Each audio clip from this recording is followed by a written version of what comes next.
Puji Tuhan, kita semua sehat ya adik-adik. Pagi ini kita mau memulai ibadah sekolah minggu kita. Sebelumnya kakak undang bangkit berdiri, kita mau bernyanyi Markas Iblis Dihancurkan.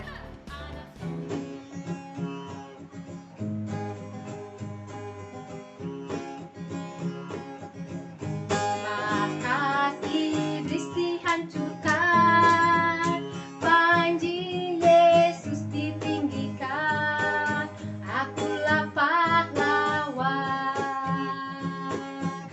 Setiap hari ku bernyanyi, bawa gitar dan kecapi, kabarkan Injilnya. Anak sekolah minggu, ya saya saksinya Tuhan.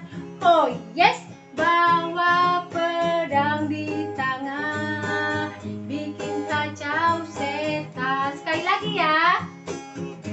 Markas iblis dihancurkan, panji Yesus ditinggikan, akulah pahlawan.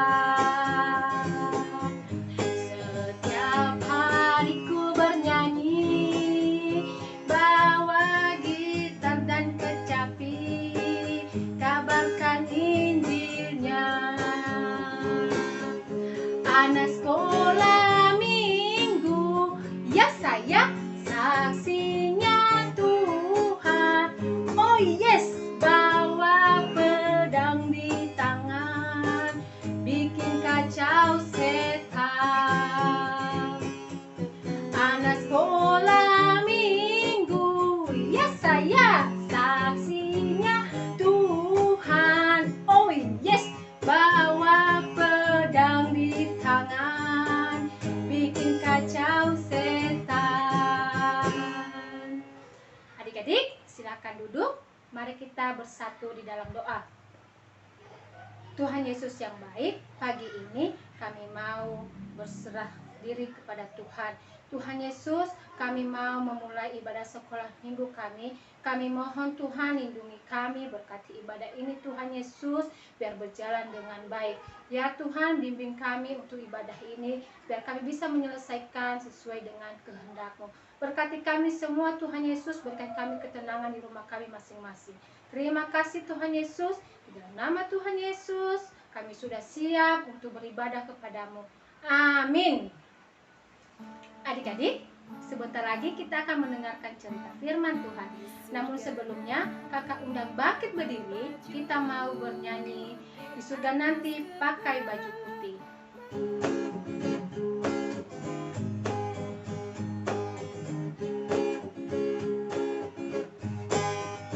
Di surga nanti pakai baju putih, atas kepala mahkota emas. Haleluya, puji Tuhan, kekal selama-lamanya. Di surga nanti pakai baju putih, atas kepala mahkota emas. Haleluya, puji Tuhan, kekal selama-lamanya. Silakan kakak. Selamat hari Minggu. Semoga adik-adik semua dalam keadaan sehat ya. Untuk memulai cerita kita hari ini, kakak mau nanya nih, ketika adik-adik sedang ke gereja, adik-adik pernah nggak melihat seseorang memasukkan persembahannya ke dalam kantong persembahan? Apakah adik-adik pernah membayangkan pada zaman dahulu gimana ya cara orang memberikan persembahannya? Hari ini kakak mau bercerita dengan tema persembahan. Cerita ini terjadi di zaman dahulu adik-adik, ketika Allah mengutus Tuhan Yesus ke dunia. Judul ceritanya adalah Persembahan Seorang Janda Miskin. Cerita ini kakak ambil berdasarkan Lukas 21 ayat 1-4. Adik-adik, sebelumnya kita satu di dalam doa yuk. Tuhan Yesus, kami bersyukur hari ini Tuhan masih mengizinkan kami untuk sama-sama merenungkan firman Tuhan. Kiranya Engkau yang tolong kami, Tuhan berikan kami hati dan telinga yang mau mendengar. Tolong kami Tuhan agar kami memahami kebenaran firman-Mu, dan kami bisa melakukannya dalam kehidupan kami sehari-hari. Ini doa kami di dalam nama Tuhan Yesus Kristus, kami telah berdoa, haleluya, amin. Baik adik-adik, sekarang kakak undang adik-adik untuk membuka Alkitabnya. Kita akan membaca Lukas 21 ayat 1-4. Lukas 21 ayat 1-4. Ketika Yesus mengangkat mukanya, ia melihat orang-orang kaya memasukkan persembahan mereka ke dalam peti persembahan.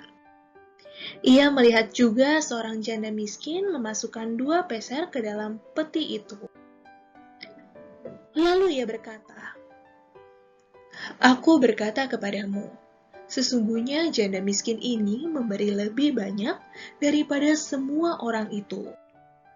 Sebab mereka semua memberi persembahannya dari kelimpahannya, tetapi janda ini memberi dari kekurangannya, bahkan ia memberi seluruh nafkahnya." Jadi ceritanya begini adik-adik kurang lebih. Saat itu Tuhan Yesus dan murid-muridnya sedang di Bait Allah di Yerusalem. Tuhan Yesus dan murid-muridnya memperhatikan bagaimana cara orang-orang menaruh persembahannya ke dalam peti persembahan. Jadi pada zaman dahulu jika ingin memberikan persembahan, persembahan tersebut dimasukkan ke dalam peti persembahan. Saat itu seluruh uang berbentuk kepingan koin adik-adik. Jadi ketika orang memasukkan persembahan ke dalam peti persembahan tersebut, dari bunyinya saja orang-orang yang di sekitar peti persembahan bisa tahu apakah persembahan yang diberikan itu banyak atau tidak. Di Yerusalem banyak orang kaya adik-adik. Orang-orang ini hidupnya berkelimpahan dan mereka memberikan persembahan dalam jumlah yang besar. Kemudian datanglah seorang janda. Janda adalah seorang perempuan yang suaminya telah meninggal. Janda ini hanya memberi 2 peser atau 2 keping koin. Sangat sedikit dibanding orang-orang lainnya. Namun, apa kata Tuhan Yesus kepada murid-muridnya?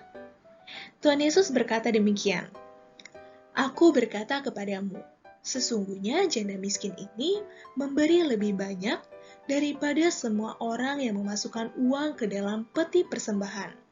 Sebab mereka semua memberi dari kelimpahannya, tetapi janda ini memberi dari kekurangannya. Semua yang ada padanya yaitu seluruh nafkahnya." Nah, adik-adik, kenapa ya Tuhan Yesus bilang kalau janda miskin memberi lebih banyak daripada orang-orang kaya? Padahal pada Markus 12 ayat 41 jelas dikatakan bahwa orang kaya memberi jumlah yang besar. Sedangkan seorang janda berdasarkan Markus 12 ayat 42 hanya memasukkan 2 peser. Kalau berdasarkan yang kakak baca nih adik-adik, 2 peser itu kalau dirupiahkan nilainya hanya sekitar 3.500 rupiah adik-adik. Kenapa Tuhan mengatakan janda miskin memberi lebih banyak daripada orang-orang kaya? Jawabannya karena orang kaya memberikan dari kelimpahannya adik-adik, dari sisa kekayaannya yang tidak membutuhkan pengorbanan. Pengertian lain bahwa persembahan mereka tidak sesuai dengan harta yang mereka miliki. Mereka juga memberikan persembahan bukan karena kerelaan hati, tetapi karena mereka memiliki harta yang banyak. Tujuan mereka supaya orang lain tahu bahwa mereka mampu memberikan persembahan. Itu sebabnya Tuhan Yesus tidak menilai persembahan mereka menjadi lebih banyak daripada janda miskin. Persembahan orang-orang kaya itu dengan kata lain tidak berkenan kepada Tuhan. Sedangkan janda miskin memberikan semua yang dimilikinya. Janda tersebut sangat mengasihi Tuhan. Ia rela memberi semua yang dimilikinya untuk Tuhan. Kira-kira mana yang maknanya lebih besar adik-adik? Memberikan seluruh yang kita punya atau memberikan sebagian dari yang kita punya? Tentu lebih bermakna memberikan seluruh yang kita punya ya adik-adik. Meskipun jumlah persembahan janda miskin nilainya sangat kecil, namun jumlah persembahan tersebut merupakan keseluruhan dari penghasilannya. Maknanya sangat besar adik-adik.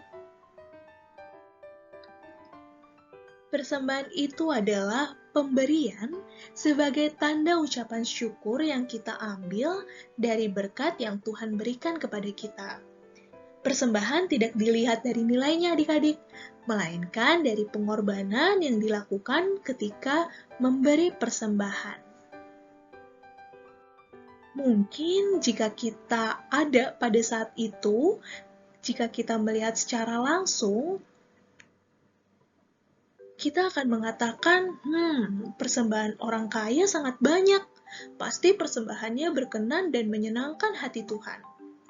Namun ketika melihat persembahan janda miskin, kita akan mengatakan, persembahannya sedikit ya. Kayaknya nggak ada artinya sama sekali deh. Nggak ada apa-apanya dibandingkan biaya yang dibutuhkan oleh gereja. Namun adik-adik, Tuhan tidak melihat itu. Tuhan tidak melihat apa yang dilihat oleh manusia. Persembahan orang kaya tidak lebih besar dari persembahan janda miskin. Nah, adik-adik, dari cerita ini bukan maksudnya Tuhan menyuruh agar kita menjadi miskin ya adik-adik, namun kita harus tulus dalam memberikan persembahan, bukan agar dikagumi oleh banyak orang. Karena Tuhan Yesus sungguh melihat hati kita. Nah, adik-adik, memberi persembahan itu harus sesuai dengan harta yang kita miliki. Dan setiap orang yang memberi persembahan, seperti yang tadi kakak bilang, hendaknya memberi dengan sukacita dan juga dengan rela hati.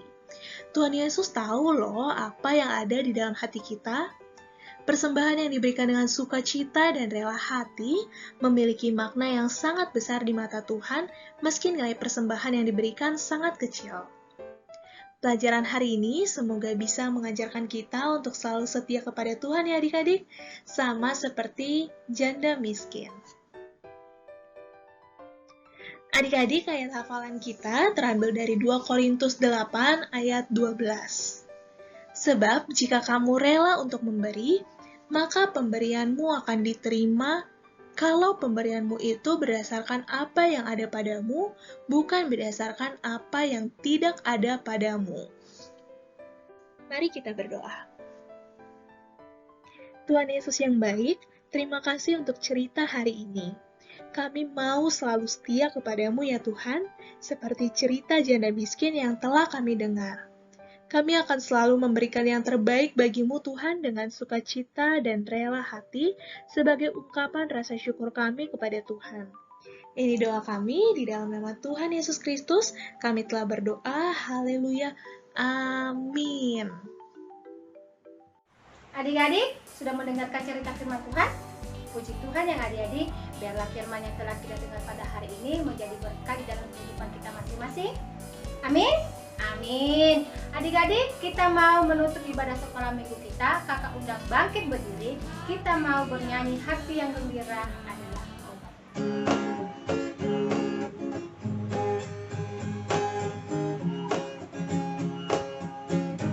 Hati yang gembira adalah obat, seperti obat hati yang tenang, tapi semangat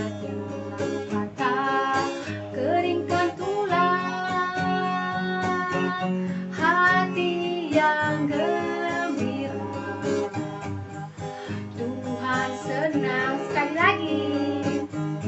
Hati yang gembira adalah obat, seperti obat hati yang tenang. Tapi semangatnya tak keringkan tulang. Hati yang gembira, Tuhan senang.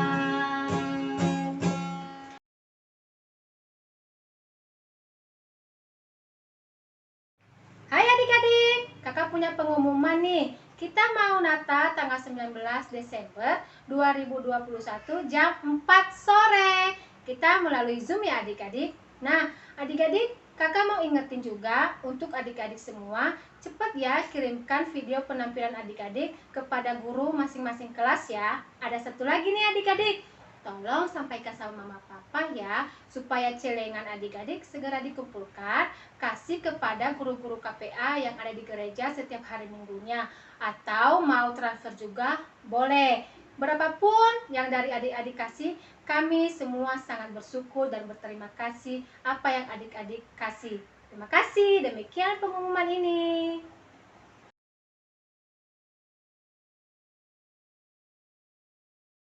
Mari kita bersatu di dalam doa. Tuhan Yesus, terima kasih kami boleh bernyanyi, menari, bahkan mendengarkan firman Tuhan. Tuhan Yesus, kami mau mengakhiri ibadah sekolah minggu kami, tetapi kami menyerahkan kehidupan kami seminggu lamanya di dalam tangan Tuhan. Pimpin kehidupan kami Tuhan dan berkati. Berikan kami kesehatan, berikan kami kepintaran Tuhan Yesus. Biarkanlah kami tumbuh menjadi anak-anak yang luar biasa, yang sesuai dengan kehendak Tuhan di dalam kehidupan kami. Terima kasih Tuhan Yesus, inilah kehidupan kami serahkan di dalam nama Tuhan Yesus Kristus saja. Dalam nama Tuhan Yesus, kami sudah berdoa dan berterima kasih. Kami bersatu di dalam doa Bapa kami. Bapa kami yang di surga, dikuduskanlah namamu. Datanglah kerajaan-Mu, jadilah kehendak-Mu di bumi seperti di surga. Berilah kami pada hari ini makan kami yang secukupnya. Dan ampunilah kami akan segala kesalahan kami, seperti kami juga mengampuni orang yang bersalah kepada kami. Dan janganlah bawa kami ke dalam pencobaan, tetapi lepaskanlah kami daripada yang jahat. Karena Engkau yang mempunyai kerajaan dan kuasa dan kemuliaan sampai selama-lamanya. Amin. Bapa, terima kasih. Bapa, terima kasih. Bapa, terima kasih. Bapa di dalam surga, ku berterima kasih. Amin.